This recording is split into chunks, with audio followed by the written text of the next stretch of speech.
Muhammad belum minta, diberi oleh Allah. Karena itu ketika dilempar bukan hanya dengan kata-kata. Penduduk Taif melemparnya dengan batu, lempar dengan kemarahan, lempar dengan segala hal. Apa kata Nabi? Karena alam nashrah laka sadrak, kata Nabi, ya Rabb. Ketika dua malaikat penjaga bukit mengatakan, angkat tanganmu Muhammad, mud yadaika ilas sama, angkat tanganmu ke langit dan mohonkan kepada Allah supaya kami angkat gunung Taif untuk menghimpit mereka yang tidak punya sopan santun itu. Murka malaikat. Bagaimana Rasulnya dilempar dengan batu, berdarah menetes, bentengnya Zaid bin Thabit luar biasa, tidak mampu menghalanginya. Apa yang terjadi? Nabi, alam nashrah laka sadrak. Kalimat mulia mengalir di lisannya. La, mohon jangan lakukan itu. Fa innahum qaumun la ya'lamun. Mereka hanya belum mengetahui saja. Saya bermohon kepada Allah, kelak di bumi Taif ini akan nampak laki-laki, perempuan, besar, kecil, tua, muda yang akan mengatakan beriman kepada Allah dan Rasulnya. Lalu lantas beliau berkata kepada Allah dengan kalimat yang mengalir syahdu, dengan darah yang masih mengucur, dengan kalimat yang berbelas kepada Allah, Ilahi, ila man takiluni, am ila ba'idin yu'limuni, a ila qaribin yu'zini, fa ana radin ya Rabb, ma lam taghdab alayya, la hawla wa la quwwata illa billah. Ilahi, duhai Allah, ila man takiluni, setelah dari sini yang saya dilempari, saya dihujat, kemana lagi engkau akan antarkan saya? A ila qaribin yu'zini, apakah ke tempat yang dekat dari sini dan saya akan disakiti lagi? Am ila ba'idin yu'limuni, atau tempatnya masih jauh yang harus saya tempuh, tapi di tempat itu saya akan dihinakan lagi. Ana radin, saya ridha ya Allah, malam taghdab alayya, sepanjang engkau yang tidak murka kepada saya. Alam nashrah laka sadrak. Manusia melempari, radin. Manusia menghujat, radin. Malam taghdab alayya, sepanjang engkau tidak murka kepada saya. Muhammad sallallahu alaihi wasallam. Musa berkata, wa yassir li amri, ringankan urusanku. Muhammad sallallahu alaihi wasallam dengan segala kemuliaannya turun ayat, wa nuyassiruka lil yusra. Wa nuyassiruka lil yusra. Karena itu Nabi Rasul dulu mukjizat tampak di depan mata. Ada yang menghidupkan orang mati dengan menyebut kalimat Allah biiznillah, biiznillah. Sampai maaf teman-teman sekalian, mukjizatnya ada, Rasulnya ada, di hadapannya Allah mau dicari dan dibunuh juga.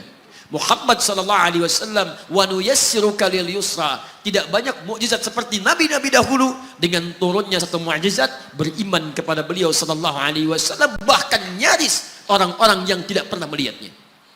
Lihat umat masa lalu, kaumnya Musa, Musanya kelihatan, mukjizatnya bagus, tongkat dilempar jadi ular, tongkat dipukulkan ke batu keluar 12 mata air. Quran surah kedua ayat ke-60. Apa yang terjadi? Umatnya masih belum mau beriman juga. Nabi Isa alaihissalam masih kelihatan, orangnya ada, nabinya ada, mukjizatnya ada, rasulnya ada, libat luar biasa, mukjizatnya luar biasa, istimewa. Tapi apa yang terjadi? Dicari-cari nabinya mau dibunuh, belum beriman juga. Muhammad sallallahu alaihi wasallam spesial. Perhatikan, kalau orangnya kelihatan Anda yakin, Anda beriman, itu wajar.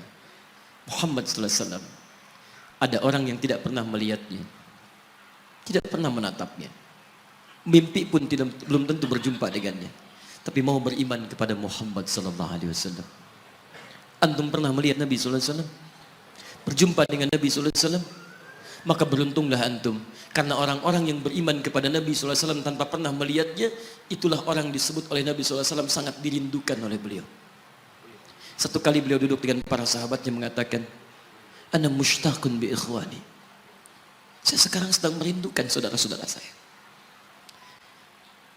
Kata sahabatnya, alasna ikhwanak ya Rasulullah, bukankah kami saudara-saudaramu?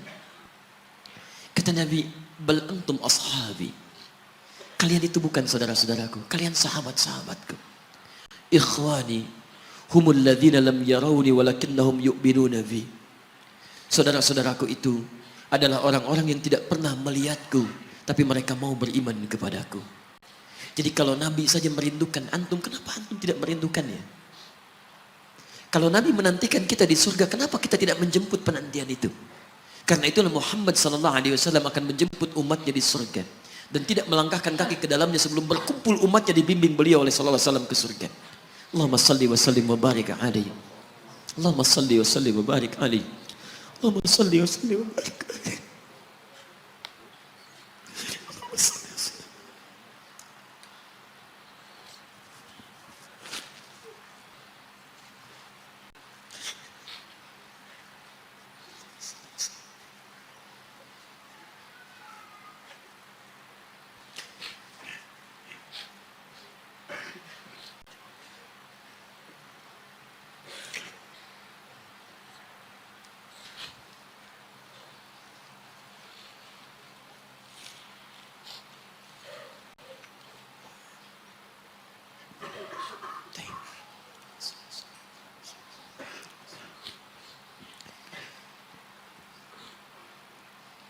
Maka diturunkanlah kemudian hudan yang terakhir.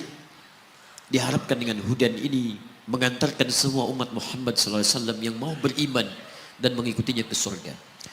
Karena Rasulnya spesial, umatnya spesial, maka diturunkan di waktu yang spesial dengan petunjuk yang spesial. Quran surah kedua ayat 185. Syahrul Ramadan alladzi unzila fihi al-Quran.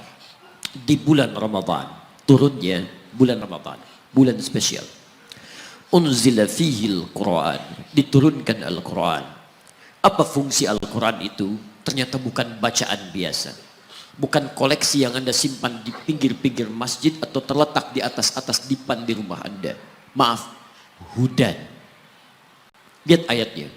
Syahrul Ramadan alladzi unzila fihi al-Quran hudan. Hudan. Petunjuk kita. Sumber kebahagiaan kita, sumber ketenangan kita, sumber capaian terbaik alam kubur kita, dan petunjuk yang akan mengantarkan kita ke surga.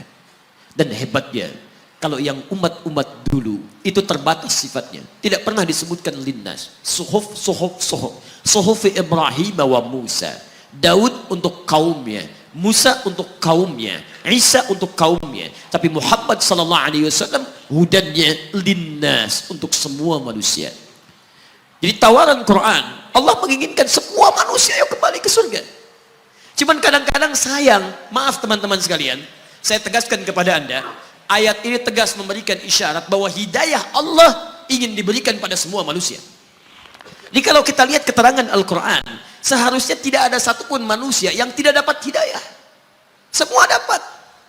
Cuman masalahnya, ada orang yang diberikan tapi dia tidak mau mengambilnya. Ini masalahnya. Hidayah itu bukan persoalan mendapatkan atau tidak. Persoalannya ketika Allah berikan, Anda mau ngambil.